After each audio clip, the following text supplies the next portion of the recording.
I'd like to share with you a story about how one teacher changed my life, and how this speech about kindness just might change yours. On May 19th, 2020, I received an email from my 4th grade teacher, Miss Musgrove. It simply read, "This is short notice, but I recently found an opportunity for students to compete in a kindness speech contest. Tomorrow would be the last day to submit an entry, but it's worth a shot." I remember reading the email and not knowing exactly what to do.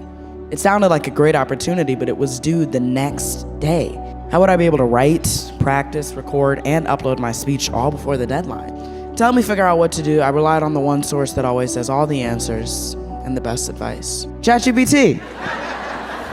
Okay, well, ChatGPT didn't exactly exist in 2020, so I had to turn to the next best thing: my parents. Despite the deadline, they encouraged me to apply with the fateful advice, "You can't win if you don't enter." With that direction, I worked through the night and into the morning to submit my best response to the question, how can kindness change a nation? I found out that I was selected to be in the top 20, and the contest was then opened for America to decide. Those were some of the longest weeks of my life waiting for the results, but when the dust settled, I was selected as the Think Kindness 2020 National Kindness Speech Contest winner. With my newly declared title and all of about 2 or 3 days worth of experience under my belt, I began thinking long and hard about how to do my part to change the nation with kindness. I started having conversations with my family about some of the pressing issues facing our community, especially in light of the pandemic.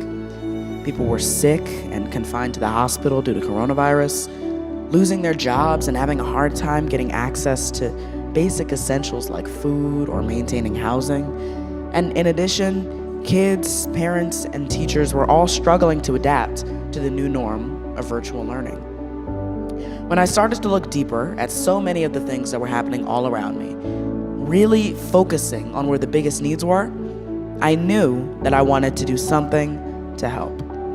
And that's when I decided that instead of just doing one kind thing to help, I wanted to do many kind things. I decided to call my aspirations the Race to Kindness. At the core of my mission was creating opportunities to spread kindness by inviting others to join me in the race. This concept led me to kick off the Race to 500 Toys. I set up a red donation box at my school and at the community center. Within 1 month, my community and people across the country came together in the name of kindness to collect a total of 619 new toys for a local children's hospital. It was an indescribable feeling to help create 619 smiles across the faces of the children. We knew immediately that something miraculous had happened, and that kindness did indeed prove capable of galvanizing a nation. So I set my sights on a more audacious effort, tackling a cause that was impacting so many: hunger. This thinking resulted in the Race to 100,000 meals. We partnered with a local nonprofit organization, Tango Charities, to help collect food for those who were food insecure. With a combination of meal drop-off and packing events, we were able to collect and distribute enough meals to feed 100,000 people in a 2-month period. My next project was the Race to 500,000 books. When I learned about the decreased literacy levels in schools due to the pandemic and the alarming number of families living in book deserts, my heart broke. So I decided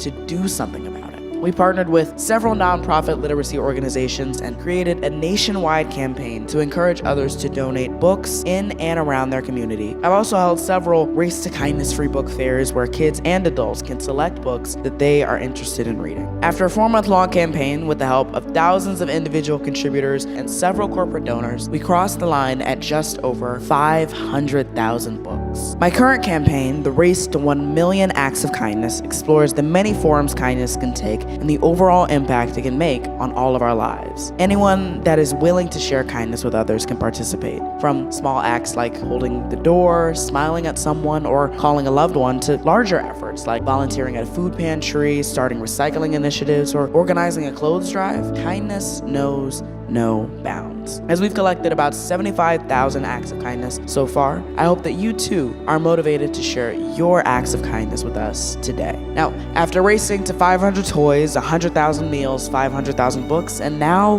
1 million acts of kindness, I can say that I've been able to witness firsthand just how kindness can change a nation.